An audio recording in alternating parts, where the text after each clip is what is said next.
No problem.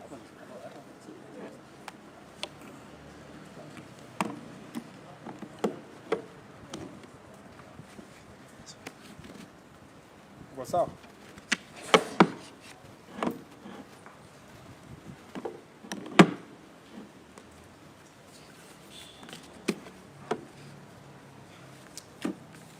Good afternoon, everyone. Are you ready? Thank you very much. Thank you very much. I am making a statement this afternoon to update the country on the state of investigations into the chaos witnessed in parts of the country on the June 25th and July 27th of the July 7th, sorry, on the June 25th and July 7th this year. On June 25th of June, 2025 and July 7th of 2025, criminals in different parts of the country visited raw and unprecedented terror on innocent citizens, causing distress, disruption, mayhem, and untold destruction. On these 2 days, marauding gangs of looters and bare-faced anarchists broke into private business in multiple parts of the country, thrusting many individuals and families into poverty. Years of hard work and sacrifice were lost in an instant, leaving hard-working Kenyans staring at losses and financial ruin. In this chaos, 42 Kenyans regrettably lost their lives and close to 600 were injured. Out of these injuries, 496 were law enforcement officers. This is unacceptable. One life lost is one too many. We mourn every life lost and extend our deepest sympathies and heartfelt condolences to the affected families. To those who suffered injuries, loss, and trauma on those 2 fateful days of sheer terror, we say poleni sana. Public facilities also bore the brunt of the destruction.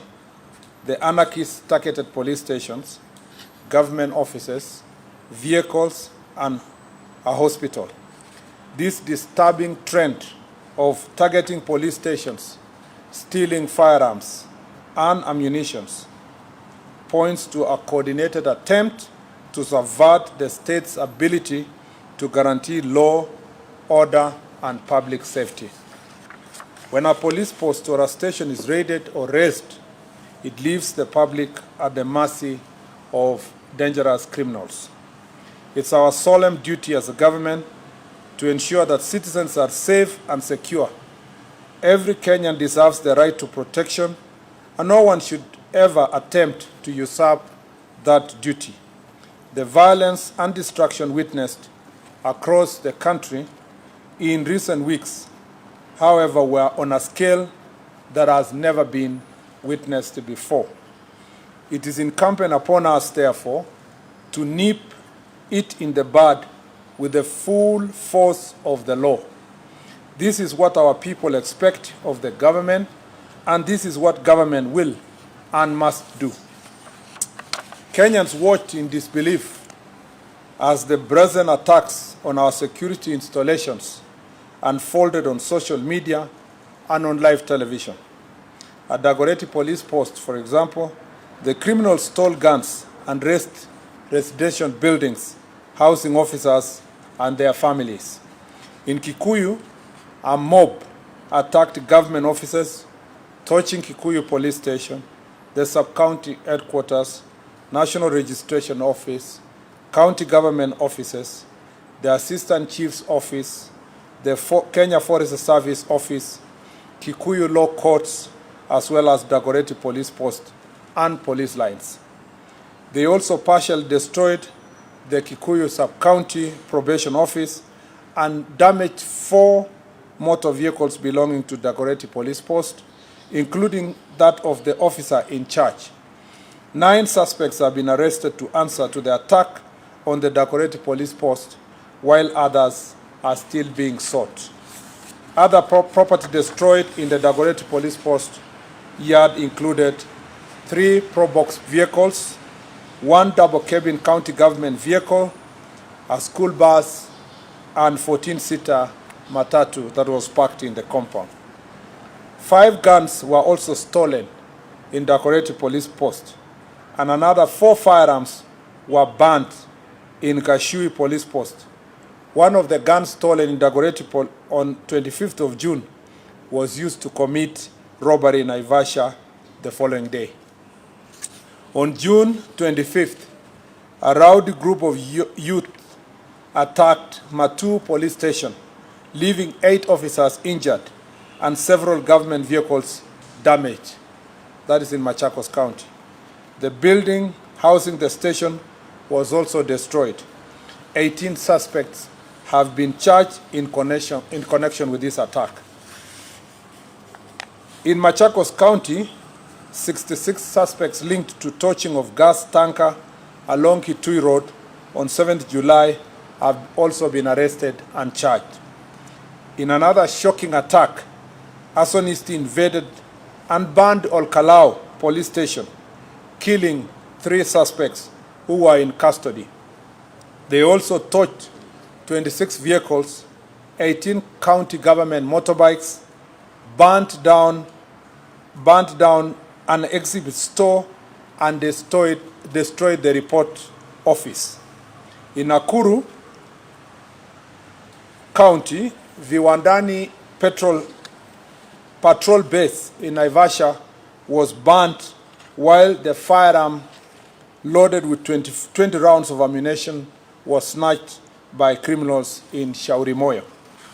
Several other security installations across the country were attacked, leaving citizens exposed, and a total of 16 police stations and police posts were burnt or destroyed on the 2 days of terror. The destruction of private property. In 2 days of the chaos, many Kenyans suffered huge losses following the destruction of their businesses in various parts of the country. In Naivasha, Nakuru County, goons looted stock from Naivas, Power Star, and Ketia supermarkets, and thereafter set ablaze Power Star supermarket. A total of 100 people have been arrested in Nakuru County and charged with various crimes in relation to these acts of criminality. In Ruiru, within Kiambu County, a similar fate befell Quickmart and Carrefour supermarkets, where goons stole property worth millions of shillings after breaking windows and destroying CCTV cameras in the establishment. A total of 86 arrests were made over the crimes committed in the county in the 2 days, and various charges have been preferred. Naivas supermarket within Nyeri town was also broken into and goods worth millions of shillings carted away. 21 suspects have been arrested in connection with this criminal activity. On the same day, a group of rioters invaded Mountain Mall within Kasarani area in Nairobi County, where they looted goods from Naivas supermarket and other shops within the mall. 3 suspects were arrested and arraigned accordingly. At Kidurai 44 area, another set of criminals invaded Kasmart supermarket. In Eldoret, goons broke into Ketia supermarket and stole goods worth millions of shillings, and 12 suspects were arrested and arraigned. In Meru, a group of thugs set ablaze Muguna's supermarket using suspected petrol bomb. Years of investment went up in flames. The criminal element stole alcoholic drinks also from the 7-Eleven bar. Selenite supermarket was not spared in the looting and the mayhem. 40 suspects have been arrested in Meru in relation to these criminal acts. In Kirinyaga County, 21 suspects linked to the looting of Nice City supermarket in Muir Town were arraigned. Gangs also torched the Kirinyaga Central NGCDF offices, leading to the arrest and arraignment of 4 suspects. In Kagumo Town, mobs broke into county supermarket and stole goods worth millions of shillings. 2 suspects have been arrested and arraigned in connection with the incident, and others are still being pursued. In other reprehensible incident, marauding gangs stopped operating theater at the Kitengela Sub-County Hospital, interrupting an emergency cesarean section and terrorizing patients and medical staff. 2 suspects have been arrested and arraigned in court for this heinous crime. The 2 were granted bail of 50,000 shillings, surely 50,000 shillings only, after invading an hospital and interrupting a cesarean operation. Only 50,000 shillings were granted as cash bail. These lenient bail terms are unacceptable. It is in hospitals that we seek refuge at our most vulnerable moments, and to infringe on this privacy is an offense most foul. Arising out of these unprecedented attacks, close to 1,500 people have been arrested countrywide and are facing various charges, including terrorism, murder, robbery with violence, sexual assault, arson, malicious damage to property, and targeted attacks on strategic national infrastructure. Of these, 50 individuals are currently under investigation by various crimes investigation units, while 71 cases are being handled by the anti-terrorism police unit for offenses related to acts of terrorism. We commend our security agencies for foiling further destruction and wish a quick recovery to the officers injured during this unprecedented violence. The operation was made possible through timely intelligence, which revealed plans to target critical infrastructure, including transport systems. Intelligence-led operations across various counties have resulted in the arrest of individuals believed to be masterminds and financiers, plus the instigators and the direct perpetrators of these criminal acts, including those responsible for incitement to violence and politically motivated mobilization intended to stoke public unrest. Those who incited, organized, funded, or executed these attacks will face the full force of the law. The financiers and political sponsors of this mayhem are being investigated and will soon answer for their crimes. Similarly, any police officer accused of unlawful use of force will face the law. As I speak, 1 police officer has already been arraigned and is facing murder charges. Further, any excesses by law enforcement officers will be investigated and appropriate action taken on those found to be culpable. Cognizant of the raging debate and national concerns on the use by security personnel, I will this Friday, pursuant to Article 245(4) of the Constitution, be issuing a policy directive to the Inspector General of Police on the use of force and firearm by law enforcement officers. What was witnessed on 25th of June and 7th July was stark testament to the extent to which the sponsors of this anarchy are ready to go to subvert the Constitution. This was not protest.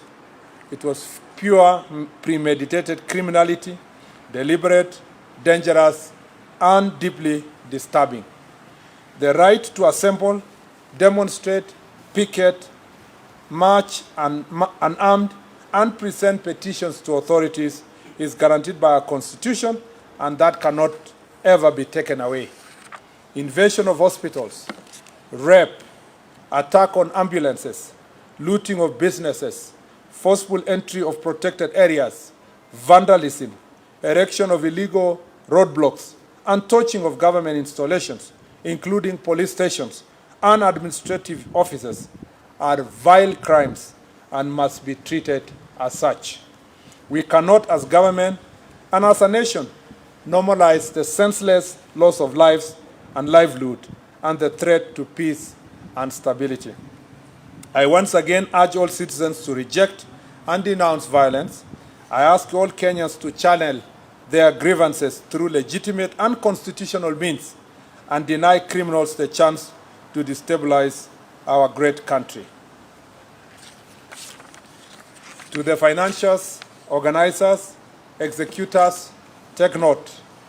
This reign of terror against the people of Kenya and the impunity of criminal gangs must come to an end at whatever cost. Asanteni sana, and God bless Kenya. Thank you very much. I assume there's no questions. My statement is very clear, and I do not intend to take questions today. Yeah? Asanteni sana. God bless you. Do you must ask a question? Okay, I'll take only 3 then. And must include one lady. Thank you so much, CS. Even as you talk about policy on the use of firearms, there has been concern about the operation security officers use during riots and demonstrations. For instance, there has been incidences where civilian officers and civilians use very heavy firearms, and some of them are hooded, and some of them are also using civilian registration number plates for vehicles, the so-called Subarus. Is this particular policy also going to inform or address these concerns? Because in some instances, and especially from the human rights group, they are labeling this squad as the killer squad. And this also has been voiced and reiterated by the opposition, led by the former deputy president, Rigathi Gachagua, who says there is 101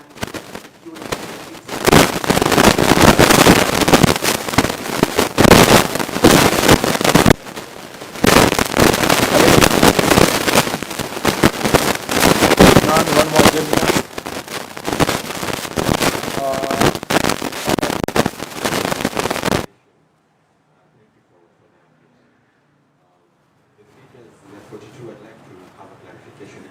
Both the protests 23.7. Also, on SABA SABA, there was minimal entrance of protesters to the city. Yet, ironically, it's the day that the numbers were the highest. So people, the killings were recorded in residential areas that are happening. Are we seeing a trend of protests moving away from town and other counties, and what are we going to counter such in the future? Also, Julia Kariuki was one of the protesters in Miami. So she went to police custody. The next day she was arraigned. She went back to the cell. In the morning she was dead. Of course, the police, they released a statement that was clear on that. So we'd love to know if you've done investigations to find out what happened to her and what led to her death. Thank you. Last one. The gentleman at the end.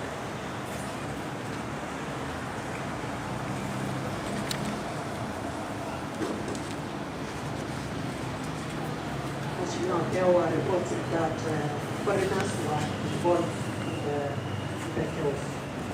Can you confirm if that is the case? Thank you. Let me say this. First,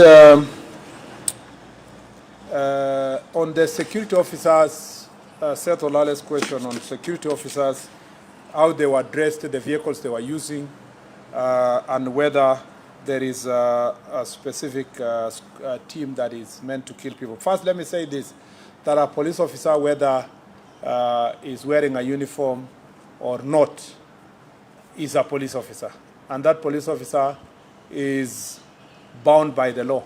There's no rules that excuse a police officer that if you are not in uniform, you can commit crimes or you can kill people.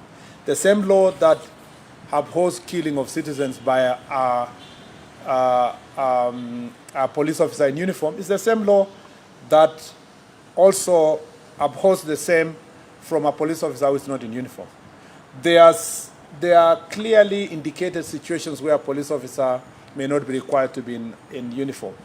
And sometimes when they're doing investigations.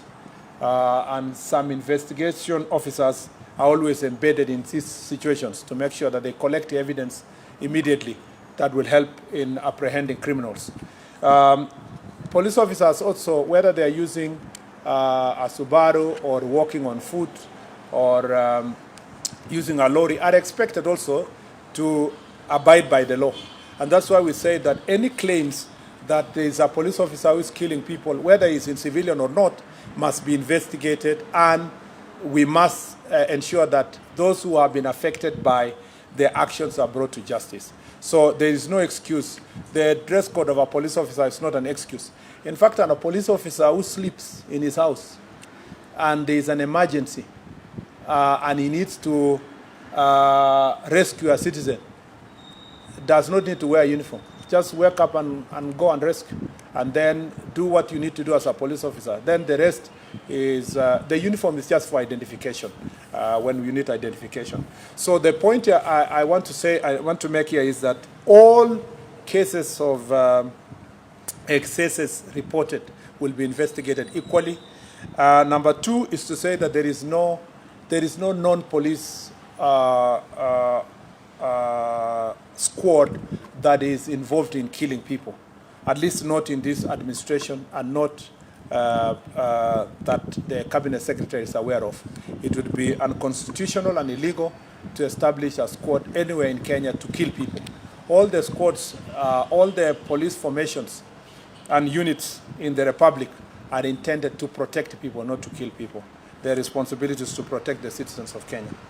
On the question of numbers, the 42 are for the 2 days, on the 25th of June and 7th of July. On the 25th, the numbers recorded, and official recorded by National Police Service, is 17. On the 7th, it was 25. And a good question is, how come even after we have blocked the city, the access to the city, more people died? You see, the criminal activities were happening all over the country. And in that situation, banning of supermarkets, invasion of police stations. In fact, more police stations were invaded outside the city than in the city. And you are right to say that there seems to be a new epicenters outside the city for this kind of protest. By the way, I need to say that, and it's in the statement, that this is unprecedented. In the past, we have had, of course, maandamano across the country, but the ones that are targeting specifically police stations, this is the first time that you can really say police stations are being, specifically targeted, which is a very unique phenomenon, and we are concerned, and that's why some people are being charged for terror, because by the time you're going for police station, your intention is not to pass your message. It's not even your intention to loot. Your intention actually is to undermine the institutions of democracy and peace and security with an intention of raining terror to the people of Kenya, so that then you leave them exposed and you instill fear on the citizens that there is no constitutional government in place, and therefore citizens are on their own and they can, have to protect themselves or, from harm, or sometimes also attack other citizens. So at that point, that's why we take seriously the question of terrorism linked to these charges, which has been, it's a subject of debate. It's of course in court, but as a matter of fact, those who read the law should read the Anti-Terror Act and will realize that acts of terrorism include what we witnessed on 25th and the 7th of this July. The other thing that I needed to emphasize here in that regard is that the fact that nearly 1,500 people have been arraigned in various courts. And we must thank our courts because they have been cooperative in most of the instances to make sure that we get also relevant time for investigation and so forth. You will realize that this administration means business and the National Police Service means business when we told the public that people will be held into account. I look forward to successful prosecutions and convictions so that the people of Kenya can begin to separate the wheat from the chaff, and so that we can start knowing, separating those who are exercising Article 37 rights in the Constitution and those who are intended in violence. And then, hopefully, then going forward, after we weed out all these criminal acts and they get severe convictions and punishment, Kenyans will go back, criminals will now leave citizens who want to exercise Article 37 of the Constitution to come to the streets, and the police will be escorting them as they do their protests peacefully. That is what we are looking forward to. And as I've said before, and I wish to emphasize, that my dream is to see a country where peaceful demonstrators in their thousands are walking in the streets, carrying their pamphlets and regalia and paraphernalia, and being escorted by police officers, marching through defined routes and within designed areas, and with time that has been allocated, and in the evening shake hands with the police officers, and everybody goes home without harming the citizens of this country. That is really what is promised by Article 37 of the Constitution, and we hope we can reach there as a nation.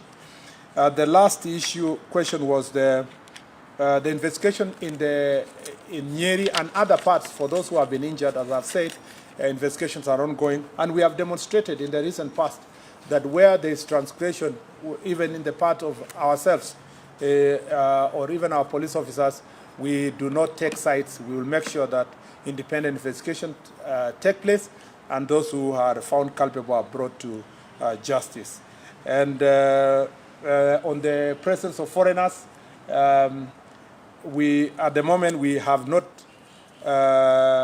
we are yet to deal with that issue fully, but it is true. There is some information that some foreigners who are operating in the city, some of them are involved in various criminal activities, including muggings, including sometimes acts of hooliganism in this town.